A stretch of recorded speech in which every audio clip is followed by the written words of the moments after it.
Adik-adik, kita akan menyaksikan pemaparan dari Wakakurikulum sekaligus guru mata pelajaran dan guru pembimbing KSN Biologi SMA Negeri 8 Yogyakarta, yakni beliau yang terhormat Ibu Dr. Sri Utari MPDSI, mengenai bagaimana menanggapi skill pembelajaran di abad ke-21 dan bagaimana kiat-kiat dalam menghadapinya. Untuk itu, mari kita simak bersama materi kali ini dengan seksama dan saya ucapkan selamat menyaksikan. Assalamualaikum warahmatullahi wabarakatuh. Salam sejahtera untuk kita semua. Anak-anakku semua, para siswa baru SMA Negeri 8 Yogyakarta. Kita memasuki abad 21 dasawarsa ketiga. Ya. Jadi dari tahun 2020 sampai 2030. Setiap masa pasti membutuhkan karakter dan keterampilan yang spesifik. Nah, hari ini kita akan berbincang-bincang tentang karakter dan keterampilan abad 21. Teman ngobrol saya adalah Mas Jaka. Ya, kita akan berbincang, berdialog, saling melengkapi tentang keterampilan dan karakter abad 21 agar kita bisa eksis dan bisa beradaptasi dengan apa yang dibutuhkan di abad 21.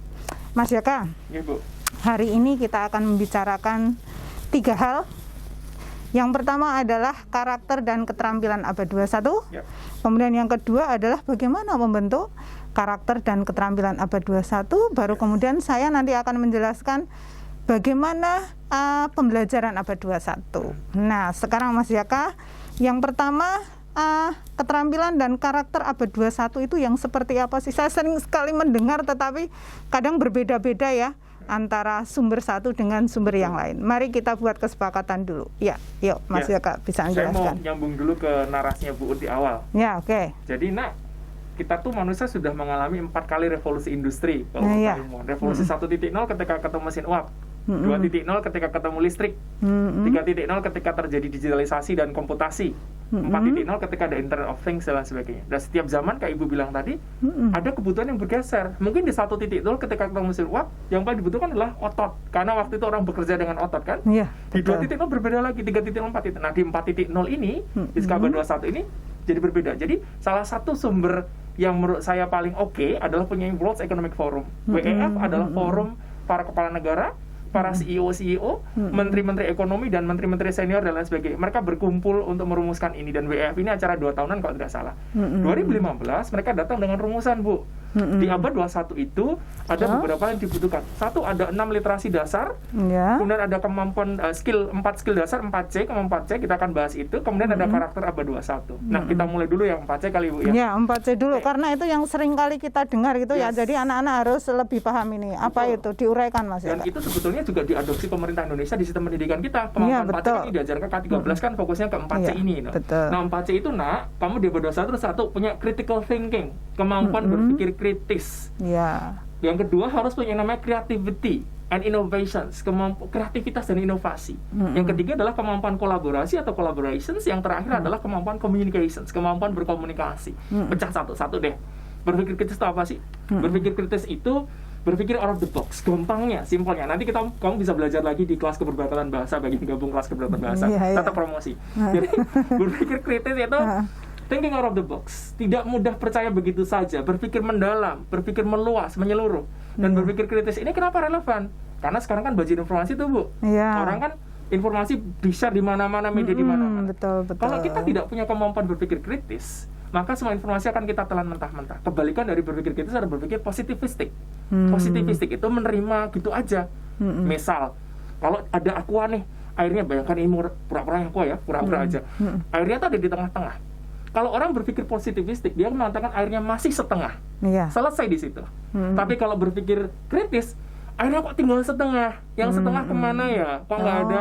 Loh, berarti berpikirnya seuzon. Iya. Dan seuzon itu boleh dalam ilmu pengetahuan. Karena seuzonnya yang membuat ilmu pengetahuan berkembang. Contoh, dulu kalau Isaac Newton tidak seuzon, misal ada apel jatuh tutup gitu.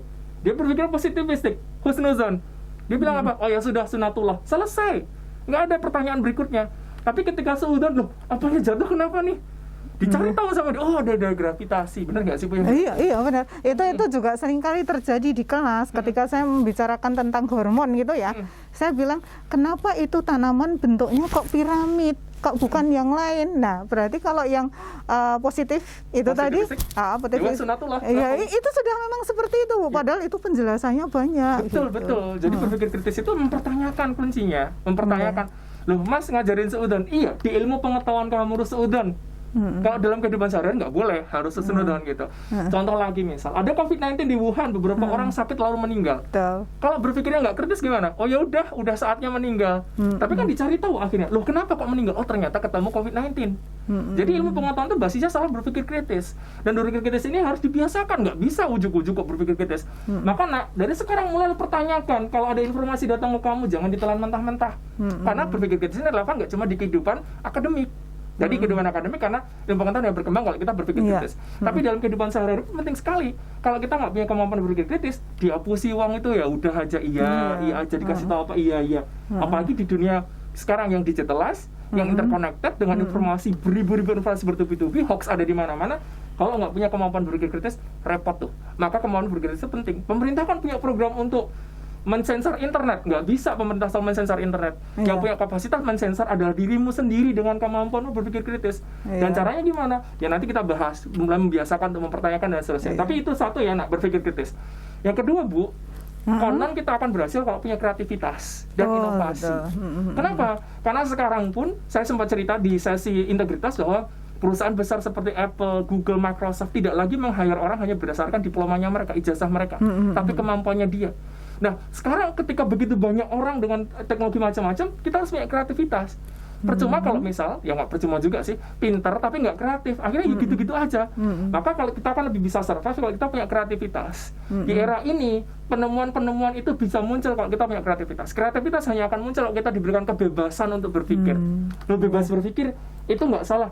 Boleh berpikir, boleh bebas, tapi berucap dan bertindak tidak boleh bebas. Maka di dalam pendidikan kita undang-undang kebebasan akademik.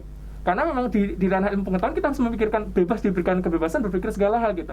Nah, untuk itu apa? Jangan takut salah, Nak. Kamu hanya jadi individu kreatif kalau tidak takut salah. Saya berikan analogi gampang. Kenapa orang yang kreatif akan lebih sukses? Maaf, misal di sini ada ayam. Bagi orang yang tidak kreatif, ini ayam kotor jorok gitu. Tapi kalau orang ini memiliki kreativitas, ayam, oh ada masalah, ayam itu ada dua Bu. Maaf ya Nak ya, tapi ini untuk sains. Ayam ada dua, ada yang solid, ada yang cair.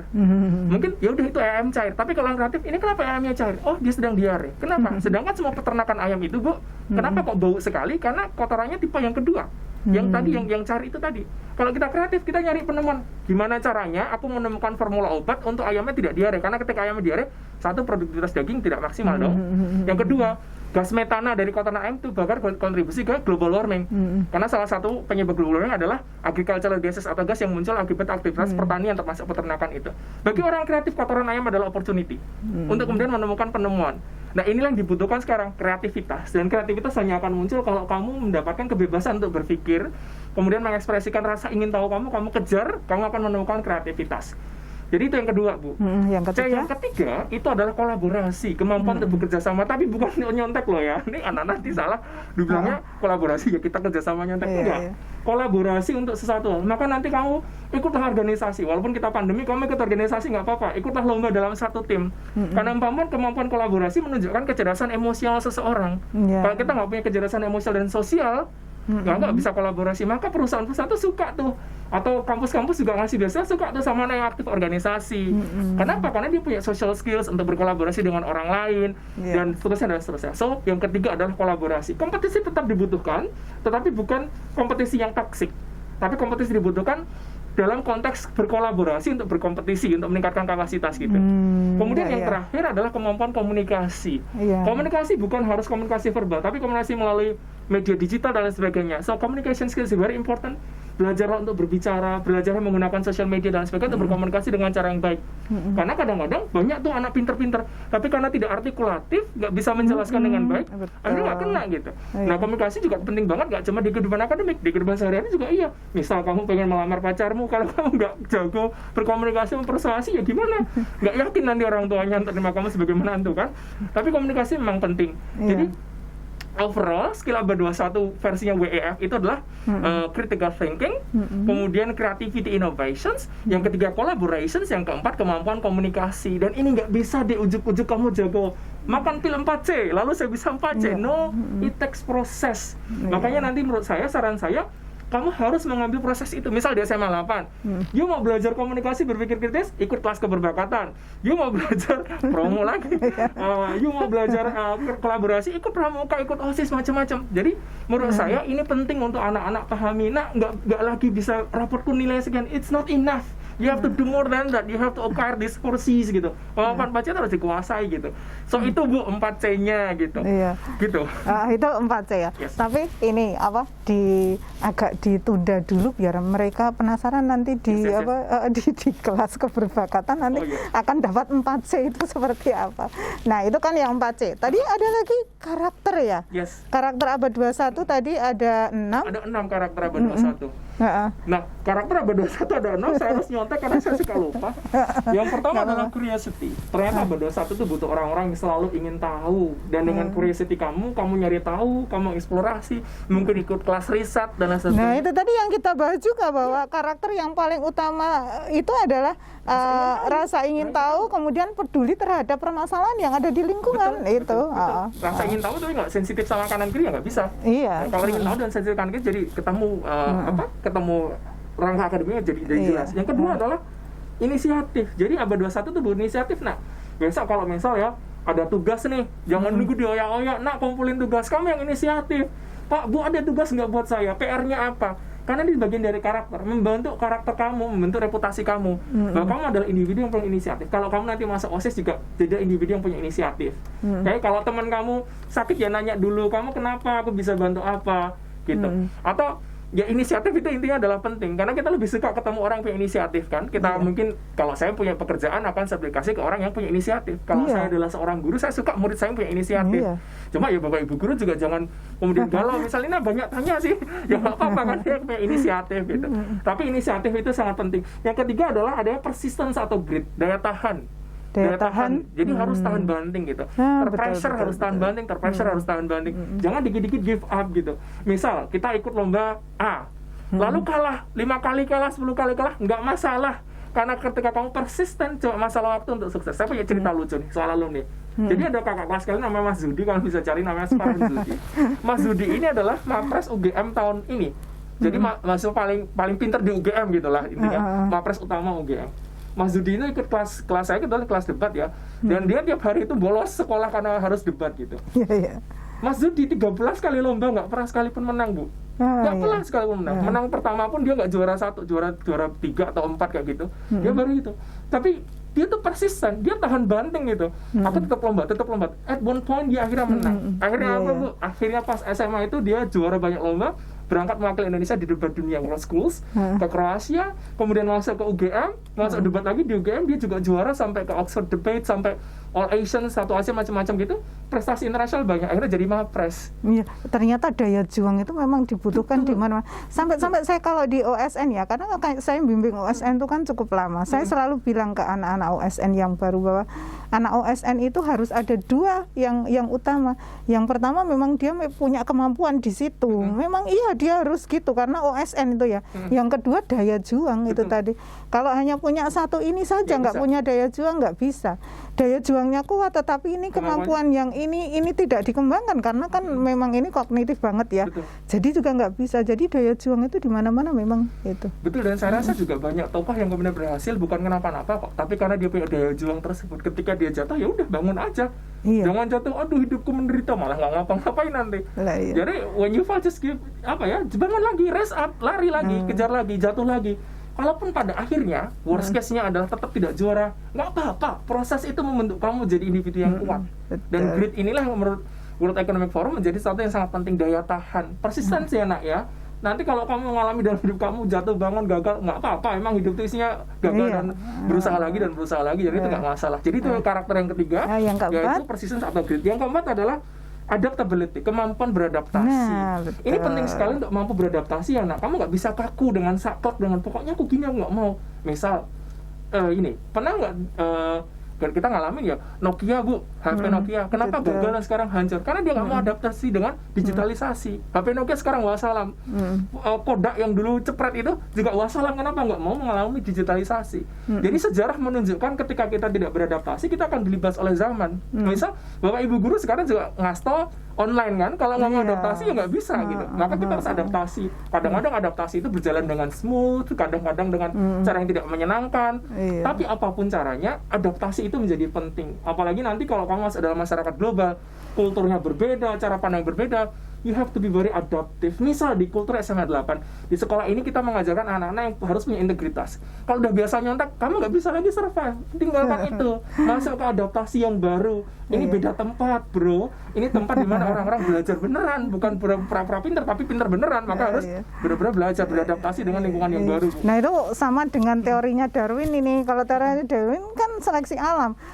Organisme yang bisa beradaptasi dengan lingkungannya maka dia akan lolos, survive. Ya kan, ya survive. Tetapi kalau yang tidak bisa beradaptasi punah. Ya sudah punah. Betul. Ya itu tadi karakter keempat ya. Yes, yang kelima? Yang kelima adalah leadership atau kepemimpinan. Nah kalau ngomongin leadership ini juga nggak bisa muncul begitu saja. Nah kamu penting untuk ikut organisasi, membangun leadership. Leadership itu diantara kemampuan memimpin, mengkoordinasi, bersosialisasi, berkomunikasi dengan baik. Kompleks leadership ini. Maka kunci satu-satunya adalah kamu harus aktif. Ikutlah OSIS, ikutlah pramuka, ikutlah rohis. Karena di situ kamu akan belajar social skills. Apalagi di masa pandemi kan kita nggak bisa ketemu langsung. Terus kita nggak ngapa-ngapain, mager main YouTube aja tiap hari atau nge-game aja. Nah, kamu akan kehilangan social skills kamu. So it is very important untuk kamu tetap punya social skills. Kamu harus tetap berinteraksi, beradaptasi dengan orang-orang. Untuk apa menumbuhkan leadership kamu. Mas, nanti ya kalau aku organisasi itu seringkali di temanku ngeselin. Nggak apa-apa, itu malah bagus. Itu ujian kamu untuk bisa punya social skills bagaimana menghandle teman yang ngeselin misal. Karena ada 6 emosi dasar yang dialami oleh manusia menurut Paul Ekman. Marah, kecewa, sedih, dan seterusnya. Dan itu adalah tugas perkembangan. Bahkan ketika kita gagal atau apapun, itu penting untuk tumbuh kembang kita sebagai manusia. So, leadership itu hanya akan tumbuh kalau kamu terlatih berinteraksi dengan banyak orang, memimpin, dan seterusnya. Bahwa tidak akan selalu semuanya smooth dan sempurna, enggak, pasti akan ada jatuh bangunnya. Tapi kita harus bangun dan membangun kemampuan leadership ini melalui social skills dan social interactions dengan orang banyak gitu. Nah yang terakhir Bu, yang terakhir adalah social and cultural awareness atau kesadaran sosial dan kultural. Kenapa ini penting? Salah satu tantangan umat manusia sekarang adalah intoleransi. Intoleransi ini bisa karena kita memang membenci satu kelompok tertentu, tapi bisa juga karena kita nggak paham kultur mereka. Misal di kultur A, ini dianggap nggak sopan. Lalu karena kita nggak punya kesadaran kultural dan kesadaran sosial, kita ngejudge gitu aja. Challenge terbesar nggak cuma di Indonesia deh. Di US ada gerakan Black Lives Matter, diskriminasi pada kelompok Afro-Amerika, Asian hates, ada Muslim hate di Eropa dan di banyak tempat, atau bahkan kita di Indonesia pribumi bukan pribumi. Itu kan ujaran-ujaran yang penuh kebencian. Karena tidak memiliki kesadaran sosial dan kultural. Maka harus ada kesadaran sosial dan kultural. Karena menurut UNESCO kan ada 4 pilar pendidikan tuh. Yang satu adalah learning to know, belajar untuk tahu. Pendidikan itu tujuan belajar untuk tahu. Kalau belajar untuk tahu harus ada curiosity macam-macam tadi. Yang kedua learning to do, belajar untuk melakukan. Berarti kan dimensinya psikomotorik ya, learning to do melakukan. Kemudian learning to be, belajar untuk menjadi. Itu lebih kepada leadership dan karakter si individu. Yang keempat tujuan pendidikan itu learning to live together in peace. Belajar untuk hidup dalam damai. Jadi tujuan sekolah yang kamu jadi intelektual itu bukan karena kamu pintar doang, tapi kamu mampu menghormati sama orang, menghormati perbedaan, dan itu butuh yang namanya cultural awareness. Nah, cultural awareness ini nggak akan tumbuh kalau kamu tidak mencoba untuk tahu kulturnya orang lain. Tanya ke teman kamu yang dari ras yang berbeda, dari suku berbeda, agama berbeda, coba untuk pahami. Mungkin nanti juga dengan karakter Pancasila. Nah, benar. Itu kesana kebinekaan Pancasila kan. Betul. Saya jadi tahu bahwa karakter pelajar Pancasila itu ternyata ambil dari sini tadi. Dan relevan dengan konteks global, nggak cuma kita mikirin itu, seluruh dunia juga setuju bahwa harus ke sana. Nanti mungkin Ibu bisa jelaskan di bagiannya Ibu yang betul. Nanti yang karakter Pancasila sebagai tujuan dari pembelajaran. Betul. Saya rasa untuk yang pertama cukup ya Mas Jaka ya, sampai keterampilan dan karakter abad 21. Ya Mas Jaka, tadi kita sudah memberikan pemahaman bersama tentang karakter dan keterampilan abad 21 itu seperti apa. Nah sekarang bagaimana mengasahnya karakter dan keterampilan abad 21 itu dalam kehidupan sehari-hari yang bukan di pembelajaran. Gimana? Jadi kan karena karakter abad 21 itu kebutuhannya sedikit berbeda dengan kebutuhan di kelas, walaupun banyak yang mirip juga gitu. Cuma kita butuh space waktu di luar kelas karena pasti fokusnya akan berbeda. Misal di kelas fisika, nggak mungkin dong kita tiba-tiba misal terlalu kritis atau bagaimana, kan ada teori, ya tetap kritis nyari tahu segala, tapi tetap ada teori. Maka hal-hal ini bisa ditempuh di luar mata pelajaran. Saya mau bilang ke anak-anak, nak, nggak cukup kamu cuma sekolah aja, kamu harus aktif tuh. Misal mau belajar komunikasi, ikutlah kelas keberbakatan, ikutlah kelas bahasa dan lain sebagainya, atau les atau apapun itu. Kemudian kamu pengen punya leadership, ya kamu ikut organisasi. Kamu pengen mengembangkan rasa ingin tahu kamu atau kreativitas, ikutlah kelas riset, karena di sana didorong untuk punya kreativitas dalam riset dan lain sebagainya. Jadi ada hal-hal yang harus kamu tempuh di luar jam pelajaran, gitu. Dan itu menurut saya anak-anak harus aktif untuk kemudian mengejar ke sana. Dan yang paling penting, Bu, adalah literasi. Berpikir kritis nggak akan jalan tanpa literasi, ya. Kemudian berpikir kreatif juga nggak bisa, orang nggak punya pengetahuan mau kreatif gimana, kan kita nggak punya ide, nggak ini kan, butuh literasi. Kolaborasi juga butuh literasi, komunikasi juga butuh literasi. Kita mau ngomong apa, cara ngomong mungkin diajari public speaking, tangannya gini, matanya gini, tapi kalau substansinya nggak ada, ya nggak bisa. Maka literasi itu menjadi penting, dan literasi itu dimensinya luas, bukan hanya membaca buku. Ada literasi numerikal, ada literasi digital, ada literasi budaya, ada literasi sains, literasi ekonomi, dan seterusnya, dan seterusnya. Jadi, anak-anak, kamu harus mendorong dirimu sendiri untuk punya literasi ini. Medianya banyak. Kalau dulu mungkin kita harus sekolah A, B, C, D. Sekarang, di internet, di YouTube apa? Di sana ada open source, di mana kita bisa ikut. Bahkan kamu pengen daftar short course Harvard, apa, gratis juga ada, gitu. Jadi, kreatif, gunakan sosial media untuk mengembangkan skill abad 21 ini. Karena ini nggak akan cukup kalau kamu cuma mengandalkan pelajaran intrakurikuler di sekolah, karena fokusnya juga sedikit berbeda.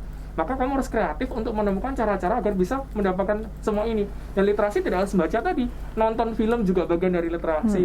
Mau ngomong mama papamu, film itu tidak selamanya hanya untuk bersenang-senang, enggak, tapi ada literasi. Misal film sejarah, film biopik yang menceritakan tokoh-tokoh, film soal Mahatma Gandhi, Mandela, dan lain sebagainya.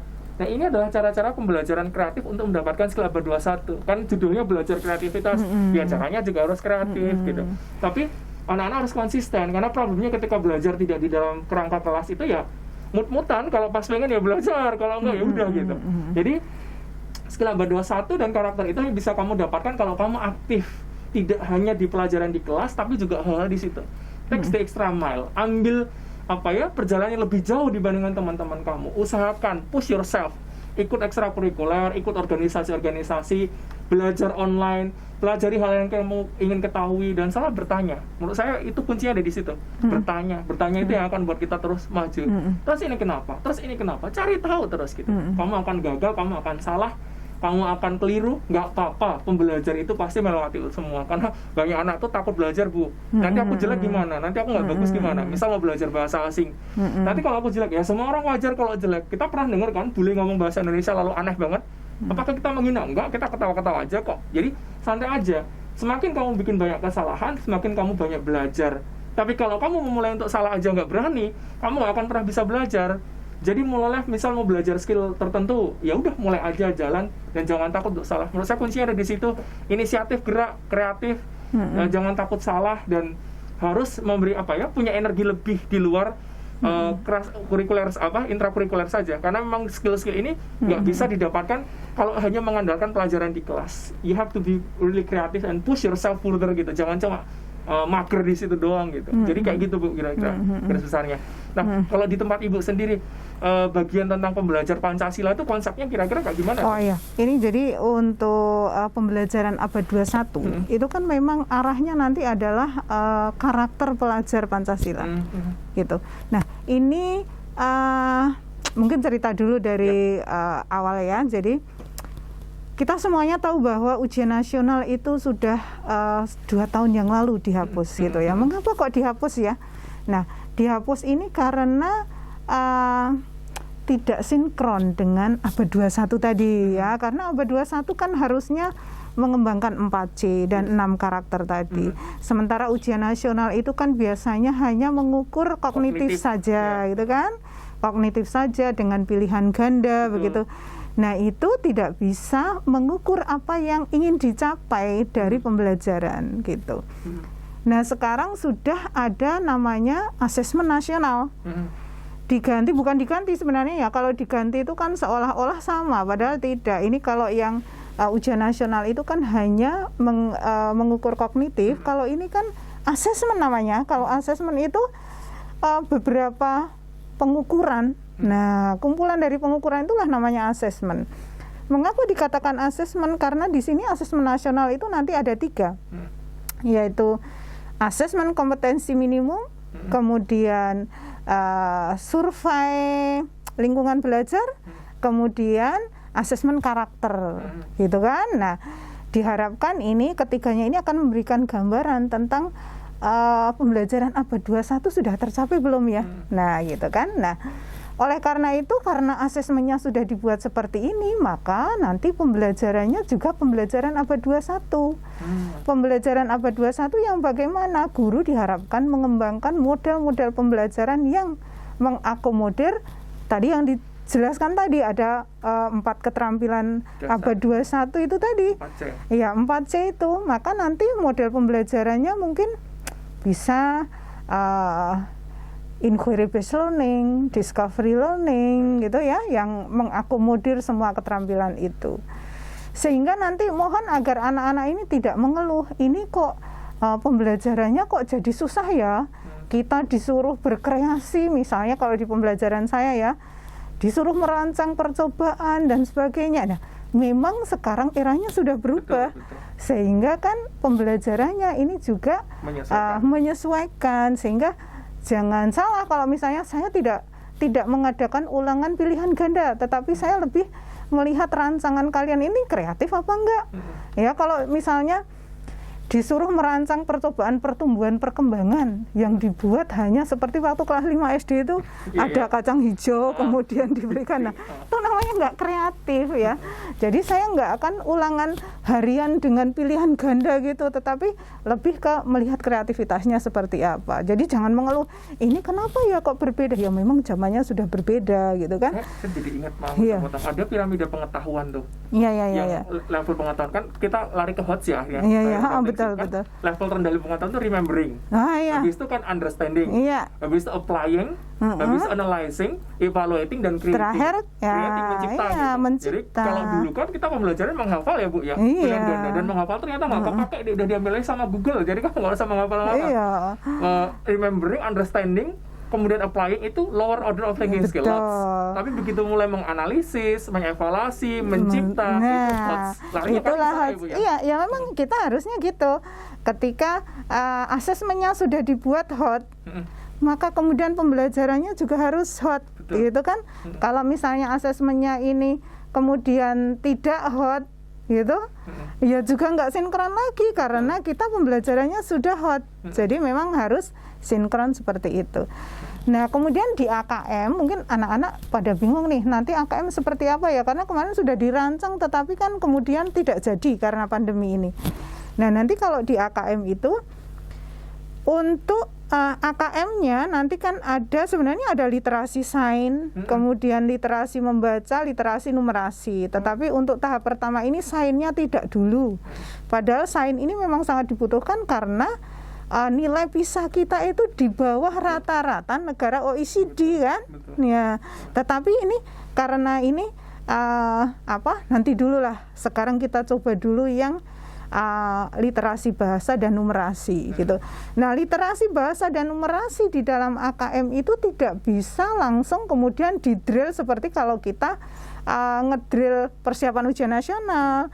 Ini harus dibentuk di dalam pembelajaran, sehingga maka pembelajaran itu harusnya ya memang pembelajaran yang scale abad 21 gitu. Kita nggak bisa ngedrill soal-soal, walaupun bolehlah kita memberikan pengenalan ini loh soal-soal AKM seperti ini boleh, tapi tidak bisa ngedrill, harus dititipkan di dalam pembelajarannya gitu. Nah, kemudian ini arahnya kemana? Karakternya apa? Ini kan tadi sudah keterampilan ya. Kemudian karakternya apa? Karakternya adalah karakter pelajar Pancasila gitu. Itu nanti yang ada di survei karakter itu. Apa tuh Bu? Ya, itu kan sebenarnya juga mengadopsi yang 4 tadi ya. Kreativitas, critical thinking ya. Kolaborasinya berupa gotong royong karena di Indonesia ini kan itu ya. Iya, gotong royong gitu. Kemudian tadi yang kita harus memahami budaya orang lain, walaupun kita menghargai budaya lokal, tapi kita membuka pemikiran untuk budaya lain supaya menghargai. Nah, itu namanya kebinekaan global. Iya, kemudian ada ketuhanan yang Maha Esa. Sudah berapa itu tadi ya? Ketuhanan yang Maha Esa, kebinekaan global, gotong royong, kreatif, ya, kritis, kan? Nah, mandiri. Yang terakhir itu mandiri. Jadi diharapkan bahwa para pelajar itu adalah para pelajar yang mandiri, yang mengetahui kemampuannya seperti apa, yang bisa mengoreksi diri, gitu ya, menyelesaikan tugas-tugas secara mandiri. Jadi seperti itu Mas, kalau di pembelajaran ya, jadi saya ingatkan di pembelajaran bahwa pembelajaran abad 21 arahnya hot, pembelajarannya hot, kemudian nanti di asesmennya juga hot, ya, kemudian nanti akan diukur oleh asesmen nasional yang tidak bisa dilatihkan, secara drill, harus dilatihkan di dalam pembelajaran, gitu. Kemudian ada survei karakter, di mana survei karakter itu arahnya adalah 6 karakter pelajar Pancasila yang ternyata juga sudah diuraikan tadi oleh Mas Zaka yang pertama. Ternyata emang mirip-mirip ya Bu sebetulnya. Iya. Inline gitu, skill abad 21 dengan pembelajaran abad 21 dengan konteks Pancasila itu memang inline. Jadi anak-anak juga menurut saya, nak kamu harus siap-siap tuh. Tadi kan ada adaptabilitas tuh, kamu harus adaptasi ini dengan cara baru, dengan assessment baru ini, karena mungkin mereka baru mulai. Nah, kalau kita nggak bisa adaptif, misal masih kaku, aku tetap pengen suka yang menghafal aja, nggak bisa, karena kita nanti ketinggalan zaman pada akhirnya gitu.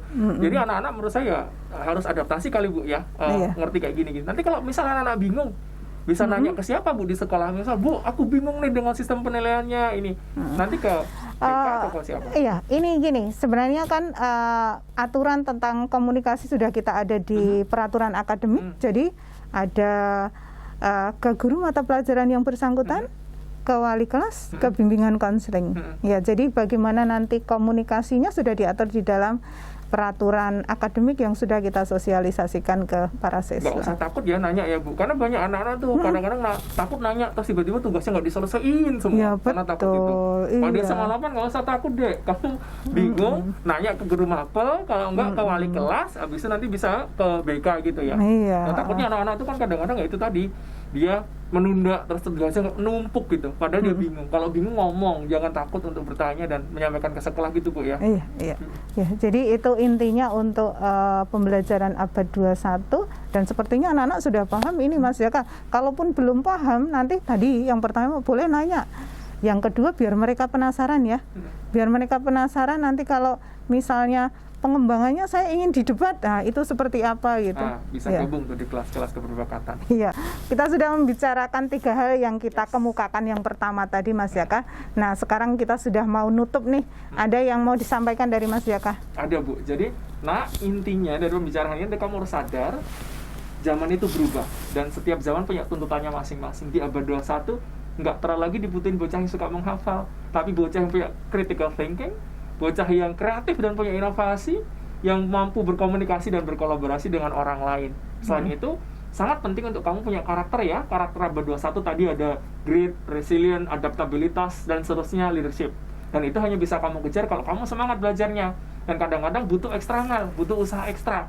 Entah kamu ikut organisasi, ikut ekstrakurikuler, belajar online, dan lain sebagainya melalui media-media yang ada di internet. Dan tentu literasi harus, kemudian kamu banyak baca dan banyak belajar. Tapi saya mau bilang, kamu harus betul-betul memahami bahwa zaman berubah, kamu harus adaptable pada perubahan zaman, dengan mulai belajar skill abad 21 dan menguasai karakter-karakter bersatu. Itu pesan dari saya. Dari Ibu ada nggak Bu, apa tuh? Oh, itu semuanya udah diborong sama Mas Jaka. Saya hanya berpesan, semoga setelah ini para siswa lebih paham tentang karakter dan keterampilan abad 21 dan tahu apa yang harus dilakukan untuk tetap survive di abad 21. Terima kasih, begitu Mas Jaka. Kita telah melewati 2 materi pada pagi hari ini. Selanjutnya, adik-adik semua dipersilakan untuk istirahat terlebih dahulu, dan jangan lupa untuk kembali lagi ke live streaming DCCB 2021 hari ketiga ini pada waktu yang telah ditentukan. Demikian kami ucapkan selamat beristirahat untuk adik-adik semua.